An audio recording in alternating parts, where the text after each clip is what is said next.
എല്ലാവർക്കും യേശുവിൻ നാമത്തിൽ വന്ദനം. നമുക്ക് ഈ ആഴ്ചയിൽ, പുതിയ മാസത്തിൻ്റെ ആദ്യ ആഴ്ചയിൽ റോമാലേഖനത്തിലൂടെ യാത്ര ചെയ്യുവാൻ ദൈവം നമുക്ക് കൃപ തരികയാണ്. A.W. ടോസർ എന്ന ഒരു ക്രിസ്തീയ എഴുത്തുകാരൻ പറഞ്ഞത്, നാം ദൈവത്തെ എങ്ങനെ ചിന്തിക്കുന്നു എന്നതാണ് നമ്മുടെ ആത്മീയ ജീവിതത്തിൻ്റെ അടിസ്ഥാനം. ദൈവത്തെ എങ്ങനെ ചിന്തിക്കുന്നു? ഉദാഹരണം, സകലത്തെ ഉണ്ടാക്കിയ ദൈവം എന്ന രീതിയിൽ ചിന്തിച്ചാൽ നമുക്ക് മറുപടിയുണ്ട്. എന്നാൽ ദൈവത്തെ എൻ്റെ സ്വർഗസ്ഥനായ പിതാവ് എന്ന് ചിന്തിക്കാൻ കഴിയണം. അപ്പോൾ അതിൻ്റെ റിസൾട്ട് വ്യത്യാസമുണ്ട്. രണ്ടും ദൈവം തന്നെയാണ്.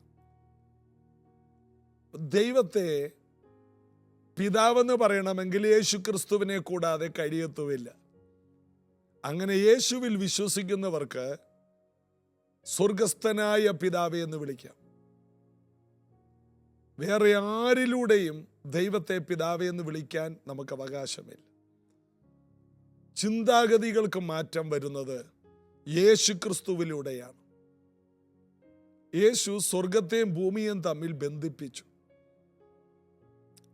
അപ്പോൾ ഈ വലിയ സന്തോഷമാണ് ദൈവവചന ധ്യാനത്തിലൂടെ നമുക്ക് ഉണ്ടാകുന്നത്. നമ്മൾ റോമാലേഖനത്തിലേക്ക് വരികയാണ്. റോമാലേഖനം 1:1-2 ദൈവം തൻ്റെ പുത്രനും നമ്മുടെ കർത്താവുമായ യേശുക്രിസ്തുവിനെ കുറിച്ച് വിശുദ്ധ രേഖകളിൽ തൻ്റെ പ്രവാചകന്മാർ മുഖാന്തരം മുമ്പുകൂട്ടി വാഗ്ദത്തം ചെയ്ത സുവിശേഷം, അത് നമ്മൾ ധ്യാനിച്ചതാണ്. ആ സുവിശേഷത്തിനായി വേർതിരിച്ച് വിളിക്കപ്പെട്ട അപ്പോസ്തലനും യേശുക്രിസ്തുവിൻ്റെ ദാസനുമായ പൗലോസ് ഈ വാഗ്ദത്തത്തിന് വേണ്ടി വേർതിരിച്ചു വിളിച്ചു. അടർത്തിയെടുത്തു. എല്ലാവരുടെയും കൂട്ടത്തിൽ ഒരാളല്ല, എല്ലാവരിൽ നിന്നും അടർത്തിയെടുത്തിട്ട് ഈ സുവിശേഷം കയ്യിലേൽപ്പിച്ചു. അല്ലെങ്കിൽ ഈ സുവിശേഷത്തിന് വേണ്ടി മാത്രമായി വേർതിരിച്ച് വിളിച്ചു. അദ്ദേഹം പറയുന്നുണ്ട്, ഒരു സഭാ ശുശ്രൂഷകനാകാനോ സ്നാനപ്പെടുത്തുവാനോ അല്ല എന്നെ വിളിച്ചത്. എന്നെ വിളിച്ചത് സുവിശേഷം അറിയിക്കാനാണ്. തുടർന്ന് നമ്മൾ വായിക്കുമ്പോൾ സുവിശേഷം അറിയിക്കാനുള്ള ആകാംക്ഷയും ആനന്ദവും അത്യുത്സാഹവും എല്ലാം അദ്ദേഹത്തിൽ നമുക്ക് കാണാൻ കഴിയുന്നുണ്ട്. അദ്ദേഹം പറയുകയാണ്, സുവിശേഷത്തിനായിട്ട് എന്നെ വേർതിരിച്ചു. ഇന്നിത് കേൾക്കുന്ന എത്ര പേർക്ക് അങ്ങനെ ഒരു ഉറപ്പുണ്ട്? എന്നെ ദൈവം ഏതോ ഒരു കാര്യത്തിന് വേണ്ടി വേർതിരിച്ചതാണ്. പൗലോസ് പറയുന്നു, നല്ല ഒരു വിശേഷത്തിന് വേണ്ടി എന്നെ വേർതിരിച്ചതാണ്. ഏതാണ് ആ വിശേഷം? ഏതാണ് ആ സുവിശേഷം? ഏറ്റവും നല്ല ഒരു വിശേഷത്തിന് വേണ്ടി. മനുഷ്യന് നിത്യജീവൻ പ്രാപിക്കാൻ കഴിയും എന്ന സുവിശേഷം. മനുഷ്യന് എല്ലാ വിഷയത്തിലും പരിഹാരമുണ്ട് എന്ന സുവിശേഷം. എല്ലാവരും തള്ളിക്കളഞ്ഞ വിഷയത്തിനും മറുപടിയുണ്ട് എന്നുള്ള സുവിശേഷം. എത്ര വലിയ ശാപത്തിൽ നിന്നും പുറത്തു വരാൻ കഴിയും എന്ന സുവിശേഷം. ഏതു പ്രതിസന്ധികൾക്കും മീതെ ഉയർന്നു വരാൻ കഴിയും എന്ന സുവിശേഷം.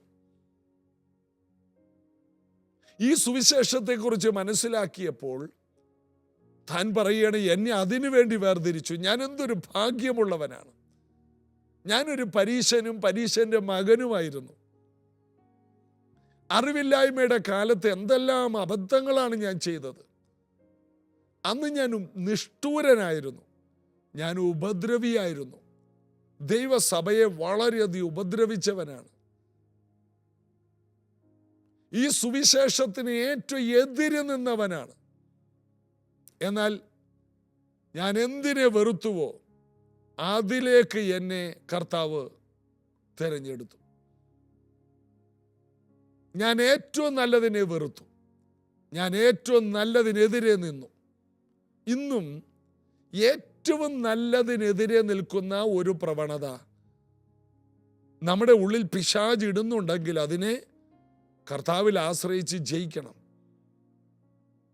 പൗലോസ് ഏറ്റവും നല്ലതിനെതിരെ നിന്നവനാണ്, സുവിശേഷത്തിനെതിരെ. എന്നാൽ കർത്താവ് അവനെ ലോകസ്ഥാപനത്തിനു മുന്നമേ ഒരു കാര്യത്തിനു വേണ്ടി വേർതിരിച്ച് വിളിച്ചതാണ്. അപ്പൊ വേർതിരിച്ച് വിളിച്ചത് എപ്പോഴാണ്? യിരെമ്യാ പ്രവചനം വായിക്കുമ്പോൾ 1-ാം അധ്യായത്തിൽ അമ്മയുടെ ഉദരത്തിൽ ഉരുവാകും മുമ്പേ പേർ ചൊല്ലി വിളിച്ചു. എന്തിനു വേണ്ടി? പ്രവാചകനായി നിയമിച്ചു. അമ്മയുടെ വയറ്റിൽ ഉണ്ടാകുന്നതിന് മുമ്പേ നിയമനങ്ങൾ നടന്നു. പൗലോസ് അതിനെക്കുറിച്ച് പറയുന്നത് ലോക സ്ഥാപനത്തിന് മുന്നമേ എന്നെ ക്രിസ്തുവിൽ തിരഞ്ഞെടുത്തു. ലോകമുണ്ടാകുന്നതിനൊക്കെ മുമ്പ്. അപ്പോൾ വിളിയും തെരഞ്ഞെടുപ്പും നടക്കുന്നത് നമ്മുടെ പ്രവർത്തികൾ നിമിത്തമാണോ?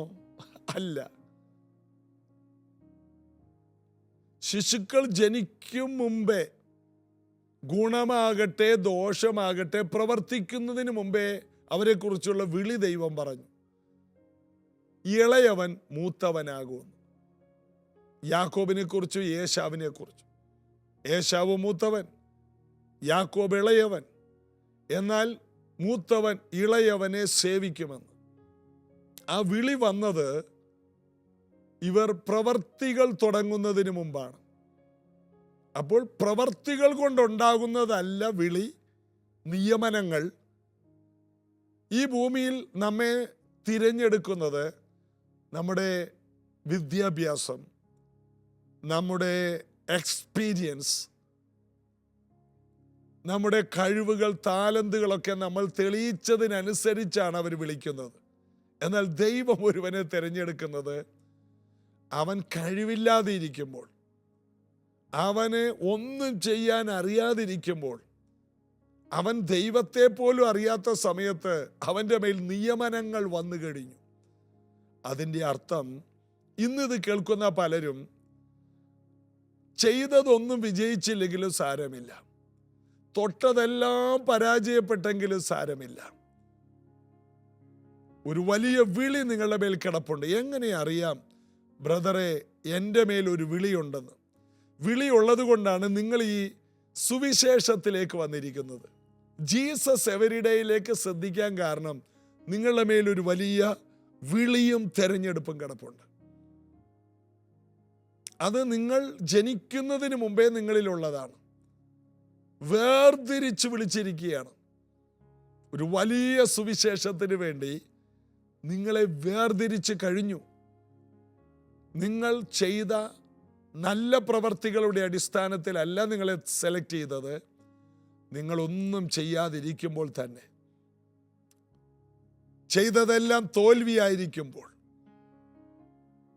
ഒരു കാര്യം അറിയണം, എന്ത് ചെയ്തിട്ടും വിജയിച്ചില്ല. ഒരു കാര്യം അറിയണം, നിങ്ങൾ മറ്റൊരു കാര്യത്തിൽ വിജയിക്കാൻ പോവുകയാണ്. അത് ദൈവരാജ്യത്തിലാണ്, അത് സുവിശേഷത്തിലാണ്. ഇന്ന് വരെ തൊട്ടതെല്ലാം പരാജയം. എല്ലാ നിലയിലും നിങ്ങൾ പരാജയപ്പെട്ടവരാണ്. എന്നാൽ ഒരു കാര്യത്തിലൂടെ നിങ്ങൾ വൻ വിജയം കൈവരിക്കാൻ പോവുകയാണ്. അത് നിങ്ങളെ വിളിച്ചു വേർതിരിച്ചിരിക്കുന്ന സുവിശേഷത്തിലൂടെ ദൈവരാജ്യത്തിൽ നിങ്ങളൊരു വൻ വിജയമായി മാറും. ജീവിതത്തിൽ ഇന്ന് വരെ, നീണ്ട വർഷങ്ങൾ ഈ ഭൂമിയിൽ ജീവിച്ചിട്ട് ഇന്ന് വരെ ഒരു വിജയം കാണാത്ത വ്യക്തിയാണോ? നിങ്ങൾ അതിനെക്കുറിച്ച് ഭാരപ്പെടണ്ട. നിങ്ങൾ അതിനു വേണ്ടിയല്ല ദൈവം നിങ്ങളെ കണ്ടത്. അത് ഒരു പരാജയമായി പോയത് അതല്ല. നിങ്ങൾ അതിനു വേണ്ടിയല്ല നിങ്ങൾ ഈ ഭൂമിയിലേക്ക് വന്നത്. നിങ്ങൾ സുവിശേഷത്തിന് വേണ്ടി വലിയ വിജയമാകാൻ വേണ്ടി വന്നതാണ്. പൗലോസ് വൻ പരാജയമായിരുന്നു. ഗമാലിയേലിന്റെ പാദപീഠത്തിൽ ഇരുന്ന് വചനം പഠിച്ചവൻ, അസാധാരണമായ വിദ്യാ ബഹുത്വം രാജാക്കന്മാർ പോലും പറഞ്ഞു, പൗലോസേ, വിദ്യാബഹുത്വത്താൽ നിനക്ക് ഭ്രാന്ത് പിടിച്ചെന്ന്. അത്രയും വിദ്യാഭ്യാസമുള്ളവൻ. വൻ പരാജയം. വൻ പരാജയങ്ങൾ നടക്കുമ്പോൾ ഇത്രയും പഠിച്ചിട്ടും ഇത്രയും നല്ല കുടുംബത്തിൽ ജനിച്ചിട്ടും എനിക്ക് എൻ്റെ മാതാപിതാക്കളെ പോലെ വിജയിക്കാൻ കഴിഞ്ഞില്ല, എൻ്റെ സമൂഹത്തിൽ ഒത്തിരി പേരെ പോലെ വിജയിക്കാൻ കഴിഞ്ഞില്ല, ഞാൻ നന്നായിട്ട് ജീവിച്ചിട്ടും എനിക്ക് വിജയിക്കാൻ കഴിഞ്ഞില്ല. സാരമില്ല. നിങ്ങളുടെ മുന്നേറ്റം നിങ്ങളുടെ മാതാപിതാക്കളുടെ പിന്തുടർച്ചയല്ല, നിങ്ങൾ സമൂഹത്തിൽ കണ്ട പലതുമല്ല. നിങ്ങളുടെ വിളിക്കകത്താണ് നിങ്ങളുടെ വിജയങ്ങൾ അന്തർലീനമായിരിക്കുന്നത്. നിങ്ങളുടെ വിളി അത്ര വലുതാണ്. ആർക്കും തോൽപ്പിക്കാൻ കഴിയാത്തൊരു വലിയ ശക്തിയേറിയ വിജയകരമായ ഒരു ഭാവിക്ക് വേണ്ടി സുവിശേഷത്തിലൂടെ വിജയിക്കുവാൻ കർത്താവ് നിങ്ങളെ കണ്ടിരിക്കുന്നു. തോൽക്കാൻ കഴിയാത്ത ഒരു ജയം, ആർക്കും കീഴ്പ്പെടുത്താൻ കഴിയാത്ത വൻ വിജയം പൗലോസിന് ഉണ്ടായതുപോലെ നിങ്ങളൊരു വൻ മഹത്തായ അതിശ്രേഷ്ഠമായ ഒരു ഭാവിയിലേക്ക് കാലൂന്നുന്നത് യേശു ക്രിസ്തുവിൻ്റെ സുവിശേഷത്തിലൂടെയാണ്. നിങ്ങൾ ഇന്ന് വരെ ചെയ്തത് പരാജയമായിരിക്കാം, എന്നാൽ പരാജയപ്പെടാത്തൊരു ജീവിതത്തിലേക്ക് സുവിശേഷം നിങ്ങളെ നടത്താൻ പോവുകയാണ്. കർത്താവായ യേശുവിൽ വിശ്വസിക്കുക, എന്നാൽ നീ നിന്റെ കുടുംബവും രക്ഷ പ്രാപിക്കും. ആരോടാ പറഞ്ഞത്? ഒരു ജയിലധികാരിയോട്. അപ്പോസ്തല പ്രവൃത്തി 16-ാം അധ്യായത്തിൽ പൗലോസ് പറയുകയാണ്, വാളുകൊണ്ട് തന്നെത്താൻ കൊല്ലാൻ പോകുന്ന അവന് മനസ്സിലായി, ഞാനൊരു പരാജയമാണ്, ഇനി ജീവിച്ചിരുന്നിട്ട് കാര്യമില്ല, ഞാനൊരു പരാജയമാണ്. പൗലോസ് പറയാണ്, നീ നിനക്കൊരു ദോഷം വരുത്തരുത്, നിനക്ക് വിജയിക്കാൻ കഴിയും യേശു ക്രിസ്തുവിലൂടെ. തടവുപുള്ളിയായി കിടക്കുന്ന പൗലോസ് ആ ജയിലിന്റെ അധികാരിയോട് പറയുന്നു, നീ ആത്മഹത്യ ചെയ്യണ്ട. ഇങ്ങനെ പറയാൻ കഴിയുന്നതിൻ്റെ പേരാണ് സുവിശേഷം. ഏതു മനുഷ്യനെയും അവൻ്റെ മരണത്തിൽ നിന്ന് പുറത്തു കൊണ്ടുവരാൻ കഴിവുറ്റ ഈ സുവിശേഷം അതിന്നു മുതൽ നിങ്ങളിൽ ശക്തിയോടെ പ്രബലപ്പെടട്ടെ. പ്രാർത്ഥിക്കാം. കർത്താവേ, ഇന്ന് കേട്ട ദൈവവചനം അതിശക്തമായി ഇവരുടെ ഹൃദയങ്ങളിൽ വേര് പിടിക്കത്തക്കവണ്ണം അമ്മയുടെ ഉദരത്തിൽ ഉണ്ടാകുന്നതിന് മുമ്പേ ഈ മക്കളെ വേർതിരിച്ച ഈ സത്യമാർഗം ഇവരിൽ അതിശക്തമായി പ്രബലപ്പെടാൻ ഞാൻ അനുഗ്രഹിച്ചു പ്രാർത്ഥിക്കും. അവരുടെ മനസ്സ് പുതുക്കപ്പെടട്ടെ, ആത്മാവിൽ ജീവൻ ഉണ്ടാകട്ടെ, ശരീരങ്ങൾ സൗഖ്യമാകട്ടെ. ഈ കാലഘട്ടത്തിൽ ലക്ഷങ്ങൾക്കൊരു വിടുതലാകാൻ ഈ മക്കളുടെ വിളിയും തിരഞ്ഞെടുപ്പും അതിശ്രേഷ്ഠമായി കാരണമാകട്ടെ. അനുഗ്രഹിക്കുന്നു യേശുവിൻ നാമത്തിൽ. ആമേൻ.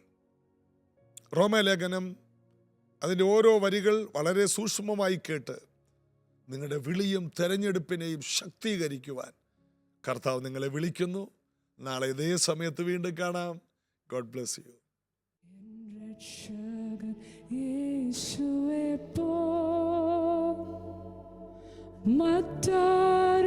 മറ്റാരുമില്ലെനിക്ക്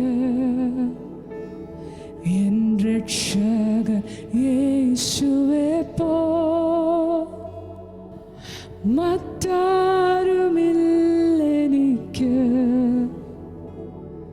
എന്നപ്പന എന്നമ്മയ വേർപിരിയാതെ സ്നേഹിച്ചിട എന്നപ്പ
എത്ര പേർക്ക് ആ പ്രത്യാശയുണ്ട്? നിത്യ കൂടാരത്തിൽ